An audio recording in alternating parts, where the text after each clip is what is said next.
చేస్తున్నాను డయానా. ఎవరు తప్పు చేసేది? తప్పు చేసే అలవాటు మీకే ఉంది. ఎప్పుడు ఇలాగే ఉంటావా? నన్ను మాత్రం ఇందులోకి లాగొద్దు. తమ్ముణ్ణి రక్షించుకోవడానికి కొత్త కథలతో వచ్చినట్టున్నాడు. ఫ్రెండ్స్ అందరూ మోసం చేశారు, అందులో ఒకడు తప్పు ఒప్పుకున్నాడు. ఆ మరుసటి రోజే సూసైడ్ చేసుకున్నాడా? డైనా, ప్రతీకారం తీర్చుకునే సమయం ఇది కాదు. ఇంతకు ముందు కూడా ప్రాసిక్యూషన్ ప్రెజర్ చేస్తే రీఇన్వెస్టిగేషన్ జరిగింది కదా. ప్రతీకారమా? ఎవరి మీద? ఇతని మీద. అదంతా ఎప్పుడో వదిలేశాను. నిజంగా ప్రతీకారం గురించి ఆలోచిస్తూ ఉండుంటే నా మైండ్ ఎప్పుడో పాడైపోయి ఉండేది. అయినా మీరు చెప్పే ఏ విషయాలు కోర్టులో చెల్లవు. ఉన్నట్టుండి ఈరోజు మీకు కొత్త ఎవిడెన్స్ ఏం దొరికింది? చనిపోవడానికి ముందు ఇచ్చిన ఆ వాంగ్మూలమా? ఎలాంటి క్రెడిబిలిటీ లేని ఈ వ్యక్తి చెప్పే మాటల్ని ఎలా నమ్మాలి? రీస్టేట్మెంట్ ఇవ్వడానికి ఆ వ్యక్తి ఇప్పుడు బ్రతికి లేడు కదా. ఇతని తమ్ముణ్ణి ఆ దేవుడే దిగొచ్చినా కాపాడటం చాలా చాలా కష్టం.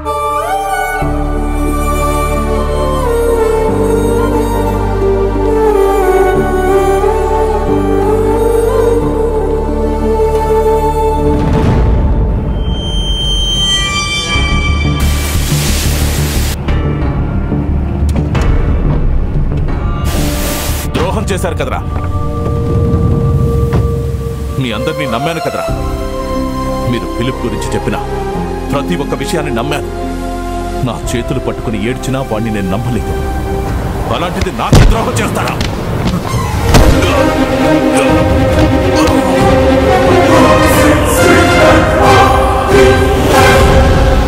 నీ చేతనే నిజం చెప్పేస్తాడ్రా. నువ్వేం చేసుకుంటావో చేసుకోరా, మమ్మల్ని ఏం పీకలేవు. మా ఏర్పాట్లు మేము బలంగానే చేసుకున్నాం.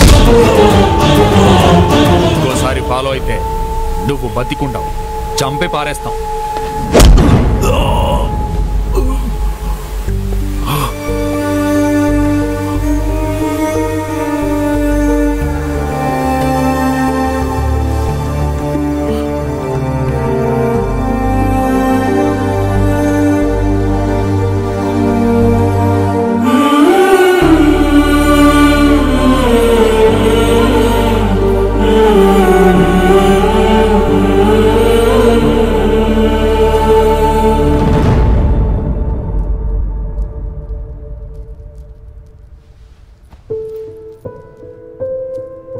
నేను ఐసక్ అతనితో మాట్లాడాము.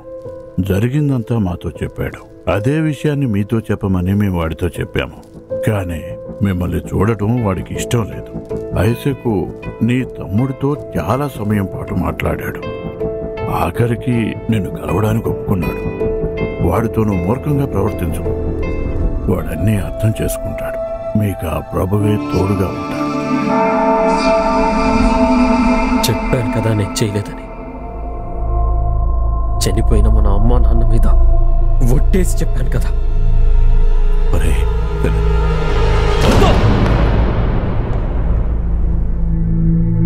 ఎందుకు ఇప్పుడు చేడుస్తున్నావు? నా జీవితం ఇక్కడే ముగిసిపోతుందని నా మీద జాలి చూపిస్తున్నావు కదా. నువ్వు నన్ను ప్రేమించట్లేదు, నువ్వు ప్రేమిస్తుంది నీ యూనిఫామ్. ఇదంతా మర్చిపోయి క్షమించేస్తే నన్ను బయటకు వదిలేస్తారా? లేదు కదా. నీ మీద ప్రతీకారం తీర్చుకోవాలని ఒక అన్నయ్యగా నా జీవితానికి నువ్వు చేసింది ఇదా? నీ రక్తం పంచుకొని పుట్టానన్న మమకారం కూడా లేదు. నేను ఇందులో నుంచి బయటపడాలి. ఎందుకో తెలుసా? నిన్ను చంపడానికి.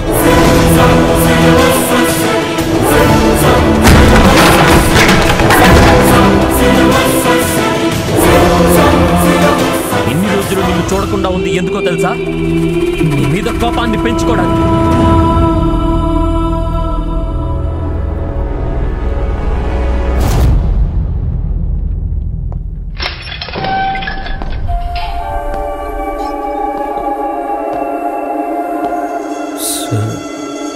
వాడేంటో నీకు ఇప్పుడు అర్థమైంది కదా. వాడు కేవలం వాడి గురించి ఆలోచిస్తాడు. ఆ రోజు నా కొడుకుని వదిలేయమని వాడి కాళ్ళు పట్టుకుని ప్రాధేయపడ్డాను. వినలేదు. ఒక్కగానొక్క కొడుకు. కిడ్నాప్ కేసులో జైలు శిక్ష అనుభవించిన వాడికి ఇంకేం ఫ్యూచర్ ఉంటుంది? నాకంతా తెలుసు. తెలియని వయసులో ఏదో యాక్సిడెంట్లుగా తప్పు చేశాడు. ఈ ఒక్కసారికి వాడిని క్షమించేయమని నేనెంతగానో రిక్వెస్ట్ చేశాను. వినలేదు. నా జీవితమే తను అనుకున్న అమ్మాయిని నేను చంపానని అందరూ అంటున్నప్పుడు తను కూడా నమ్మాడు. నా కోసం ఏదో ఒక ప్రయత్నం చేసినా మా అన్నయ్యని ఖచ్చితంగా నమ్మేవాణ్ణి. అతను ఉండకూడదని మీరు అనుకుంటున్నారు. నేను అదే అనుకుంటున్నాను. మీరు నాకు సహాయం చేస్తే నేను మీకు సహాయం చేస్తాను.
ఫిలిప్, నీ గురెప్పుడు తప్పదని నాకు తెలుసు. అతన్ని ఫినిష్ చేసే.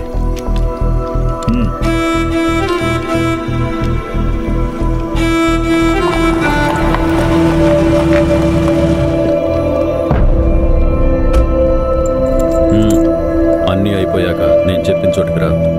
పని అయ్యాక నువ్వు విదేశాలకు వెళ్ళిపోయే ఏర్పాట్లు కూడా మేమే చేశాం.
మైండ్తోనో కాదు, గన్నుతో, నీ చేతులతో.